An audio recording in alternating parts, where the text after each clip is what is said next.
On this week's Silver Screen Report, we're taking a look at our bizarre winter weather, the need for donations at local shelters, and the creative process for both students and staff. Good afternoon, Dutch Fork. Today is Friday, January 12th, and your first episode of the Silver Screen Report for 2018 starts now.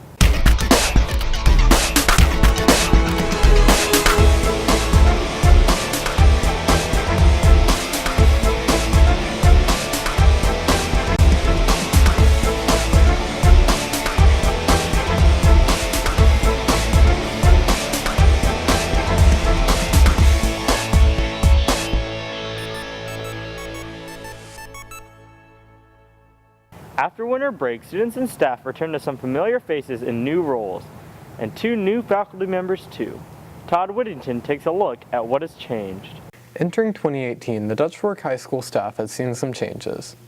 Starting with former dance teacher Jenny Haynes stepping into her new position as Special Education Department head because of Kathy Rivers' retirement. I just have a special place in my heart for making sure that all of our students are being taken care of and successful. And so when this came open, it really kind of allowed me to get that administrative experience, not only in special ed, but also in just kind of the school environment. Haynes' departure left openings for both Fine Arts Department head and dance teacher. Orchestra director Vincent Washington assumed the position of Fine Arts Department head, and coming from Chapin, Jennifer Rouse became Dutch Fork's new dance teacher. Being a director of any ensemble, whether that be dance, drama, band, orchestra, it takes a lot of management skills, and you have to communicate well with people and learn how to work together. There's a lot of great talent here in the dance classes from what I've seen so far, and with a lot of the new students, a lot of potential, so I'm really excited to work with them. Other changes over break include Alex's relocation to room 242 and the addition of new school counselor LaDonna Gist, who will be taking over last names KO to N because of Jessica Kapp's departure. So far, everything has been great. Everyone has been extremely nice, extremely helpful. I've met lots of the staff, and I understand that there's a whole lot more staff to meet, and I've been meeting students as they've been coming in for IGP meetings. It is quite the undertaking because Dutch Fork is a much larger school than I'm used to, but I'm excited and I love the challenge, and it's been great. This has been Todd Whittington with your Silver Screen Report.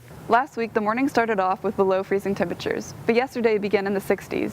Here's Maria Eduardo Silver with a further look at the effects of this abnormal weather pattern. Last Wednesday, District 5 released students early due to the predictions of snow. This extreme cold has caused widespread power outages and icy roads across the state, affecting those who commute to work and school. A winter storm has left Charleston with inches of snow and about 50% of flights canceled at Charleston's airport. These conditions are expected to continue in the next week. South Carolina Governor Henry McMaster warned the eastern part of the state to be cautious and stay inside. Northeast is also struggling with this cold sweep of weather known as bomb cyclone. In the Northeast, major cities such as Boston and New York have at least 4 inches of snow, while parts of Maine and Massachusetts are expected to receive around 1 feet of snow with winds causing a dangerous blizzard. Things are looking up for South Carolina's Midlands and Low Countries as the temperatures is expected to increase in the following weeks. This has been Maria Silva with your Silver Screen Report. Cold weather increases the needs for donations at local shelters. Max Franks takes a look at how district students are helping fill that need. Last Saturday, students from the Alternative Academy gathered together downtown to distribute donated socks and other warm items to the homeless through the Lunch on Lawn organization. It's part of a multifamily groups that we run with the alternative school. It's part of our grant that the district has been issued, and part of the components of this resilience and the building up of the students is to go and be selfless acts, and part of that selfless act is to go out and serve the homeless. I think youth also provides folks who maybe have had a couple dings in their life see potential for the future. I know they love seeing the students because they're bright and cheerful, they're energetic, and they're loving and warm and kind. Better for us because they wouldn't expect for us to do something like that for other people.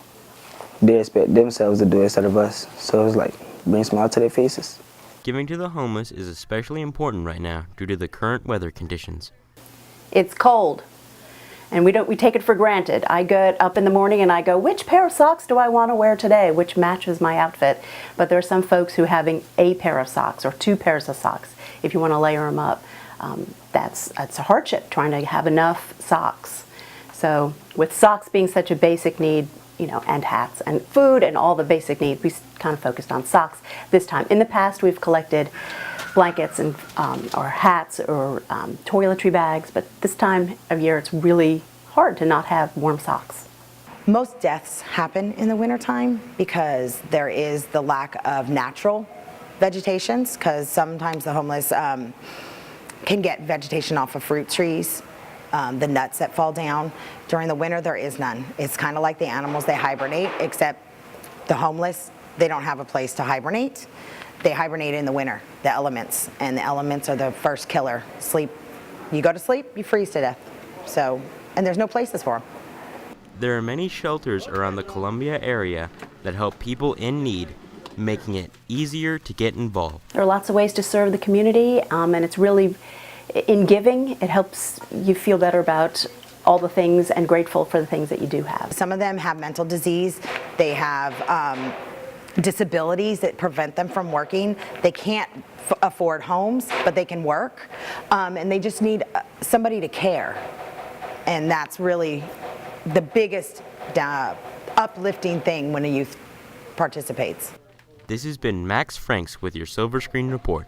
The SAT word of the week is benevolent, an adjective meaning marked by goodness or doing good.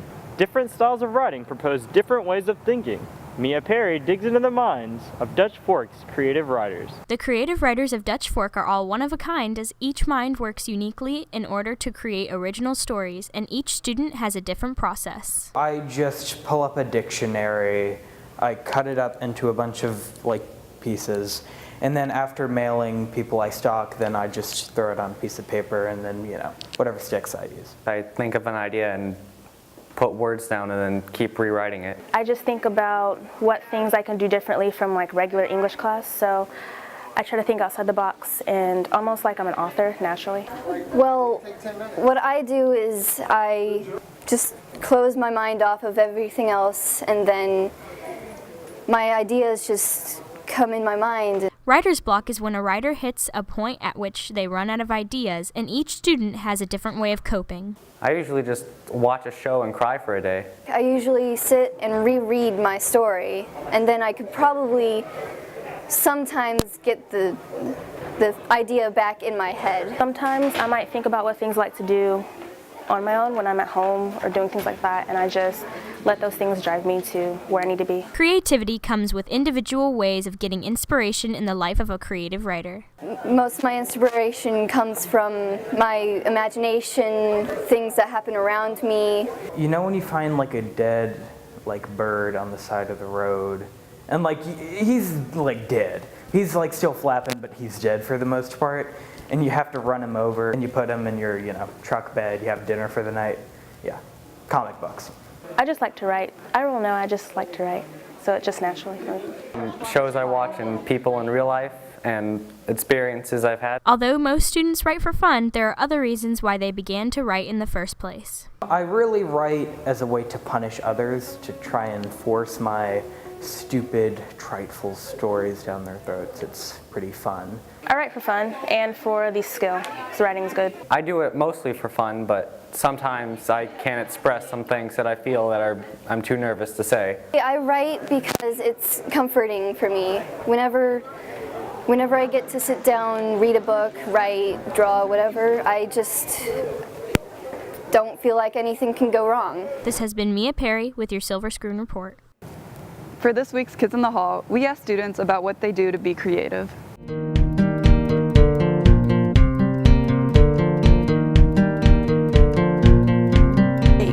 If I want to figure something out, or the history behind it, kind of like that, and if I'm doing a project or something, I search it up, incorporate it in my own words, and then write it down. Really, what I do to be creative really is I listen to music, a lot of music. I draw a lot.